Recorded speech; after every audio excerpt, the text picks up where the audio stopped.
Hello po sa mga Bicolanos all over the world. Yeah. So, kumusta man po kamo ngunyan? Hope okay man po kamo today.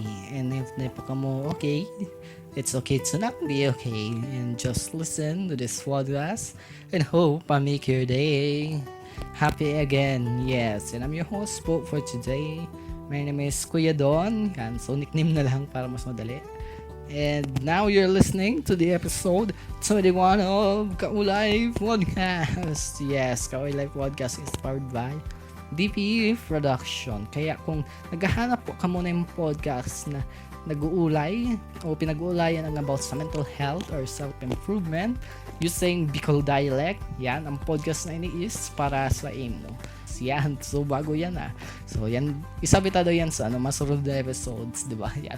So bago kita magduan sa featured Bible verse, gusto ko lang po mag-thanks sa mga followers, supporters kang Kaulay Podcast na padagos na nagsusupport through sa iba-ibang podcast platform yan. So sa YouTube, dakol talaga mating-matik ko yung support nindo guys.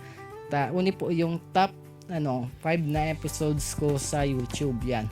So ang top 1 is episode 12, anong pinakamasakit na bagay na nanonood mo sa friendship. Igwa siya ng 558 views. Episode 12, anong pinakamakulog na bagay na nanonood mo sa friendship. Igwa siya ng 156 views. Tapos ang top 3 episode, episode 10, kailan ka nakaramdam ng pure joy, igwa siya ng 118 views. Tapos episode 4 is gurano kada ko lang circle of friends mo na may 100 views. Tapos episode 13 ang top 5 na igwa ng 63 views yan. So as of May 13, 2026 ni yan. So amoy na ako record yung episodes and aram ko man na i-release pa ni sa July yan. So baka magdagdag pa ang views kayo sa July. Kaya thank you very much guys sa padagos na pag-support kang podcast. And as of May 13, 2026 pira ng subscribers 85 ng subscribers kaya thank you talaga sa support nindo yan. Kung di pa po nakasubscribe, hit the subscribe button para updated pa mo sa latest episodes yan. Okay, so doon na po kita sa next segment kang episode na ini featured Bible verse yan. So ano kaya yung featured o highlight na Bible verse for today? Yan, may gusto ako sa indo guys na share na Bible verse na I think magkakatabang sa pang-aral daw. Yeah. Spoiler alert talaga. Yan, so part pa siya guys ng sermon ni Jesus sa bundok. Yan, okay. So, tigahanap ko. Yan, so unin na siya guys. Gusto ko sa indo share yung Mateo 6 verse 34. Sa ngunyan baga kaya, 'di ba, sa problema sa life minsan na di kita, 'di ba? Kaya gusto ko i-share sa indo kung ano kaya yung pwede nang gibuhon pag nakamati kita ning kahaditan or anxiety in English. Yan. So, ano po yung sinasabi kan Mateo 6:34. English mo na yung basahon So, never be anxious about the next day, for the next day will have its own anxieties. Each day has enough of its own troubles. Tas ini naman po yung Bicol translation. Kaya dai kamo no arin man maghadit manungod sa masnud na aldaw, hulitaan masnud na lang magakigwakan sa diri kaya na makahaditan. Tama sa kada aldaw sa diri kaya na mga problema. Yan. So, ano po yung itinuturo sa to? Yan. So, di man sinasabi kang Bible verse na di na kita magka-problema very unrealistic mambaga na di na may nakitang problema kasi nabubuhay pa kita sa magulong mundo. Kaya natural lang na magka-problema talaga kita. Yan. So, ini-encourage kita kang Bible verse na problemahon lang yung problema sa aldaw na ini. Kung problemahon yung masulod na aldaw, baka din haluod kita o data na masolusyonan. So, problema na dapat tawan tang solusyon, which is yung problema ngunyan, di ba? Matawa ko ng example. Yan, sa ngunyan kay guys, minsan nakakamati ako ng anxiety. Actually, nagpa-check up na nga ako, tapos yun nga yung linwas, may anxiety talaga ako, kaya yan, may bulong na akong iniinom.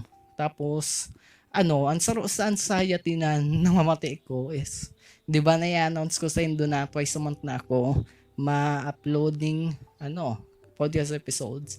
Parang nagka-anxiety ako na, hala, bako ng twice a month na ako maka-upload. Araw kaning month. Parang yan yung ikinahadit ko na, which is, di pa man nangyayari, di ba? Yan din yung kay puhong ko man, paglabanan. Aram ko na bako ining madaling labanan, pero sana malabanan ko man yan. Padikit-dikit yan. Kaya ngunyan, para ko yung anxiety ito na gusto ko makarecord na ko ning podcast episodes ning masamay para daw panoodin ako mag-worry. Tayan nga yung kinubuhuri ko baka di ako maka-upload ning duwang episode sa kada bulan. Kaya yan solusyon mag-record ka na ning masamay. Kaya yan. So yan yung gusto kong i-share sa inyo guys na lessons para sa togabos. Okay lang na problemahon ta yung problema sa ngunyan, pero dayotang na problemahon yung problema sa masunod na daw yan. Sabi nga na, don't worry, be happy. Yan da. Okay, yan. So, yan po yung featured Bible verse na Mateo 6:34. Lesson, di mo na kita mag-hotdit manungod sa sunod na daw. Problema hunta kung ano yung problema ngunyan. Okay, yan. So, maduma na po kita sa pinaka-topic na for this episode. And gagamitin na po yung comfort cards and getting to know you version. Yes. English muna tayo. And may napili na akong hapot. Under siya guys sa category na emotion. Okay. Yan. Una po yung question top for today's episodes. What's your go-to comfort food when you have a rough day? What's your go-to comfort food when you have a rough day? Comfort food, rough day. Yan yung keyword for this episode. Ano daw? Halat, nag-iisip ako guys. Parang nagka-comfort food man ako pero may yung rough day. Hala, ay yung may randa na ako guys.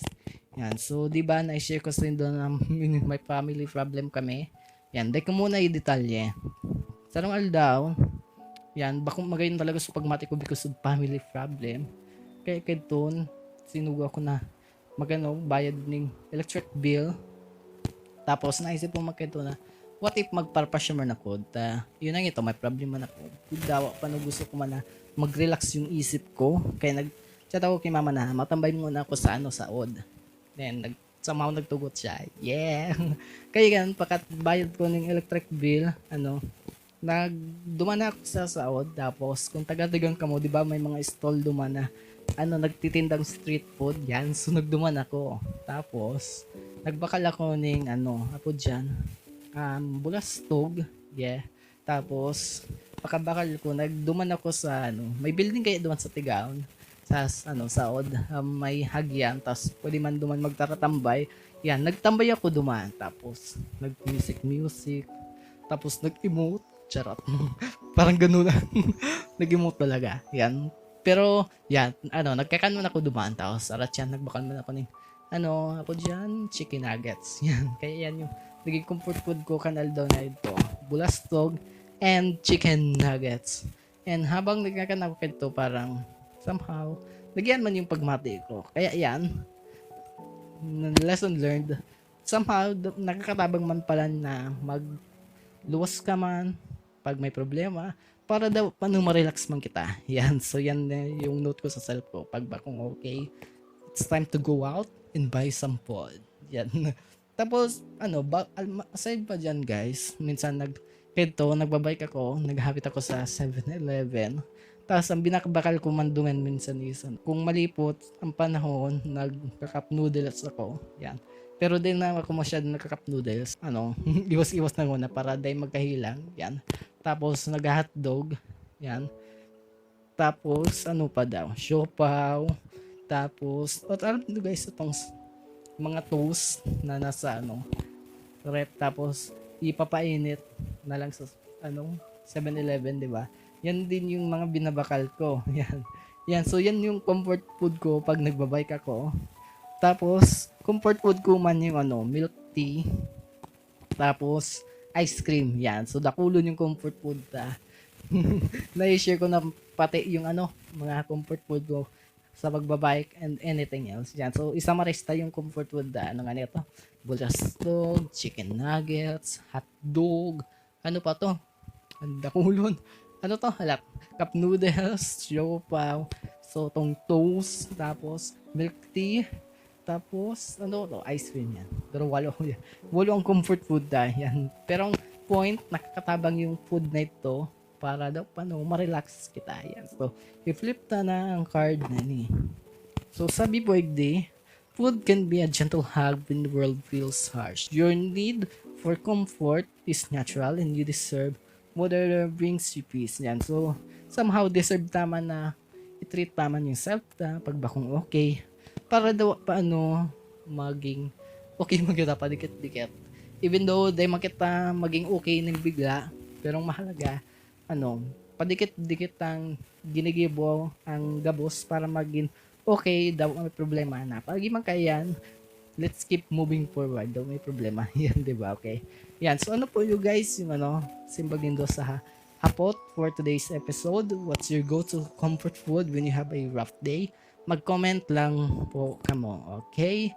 Yan. So, di na po nagtatapos ang episode 9 and hope nag-enjoy po kamo. And ano po yung masasabi nindo for today's episode?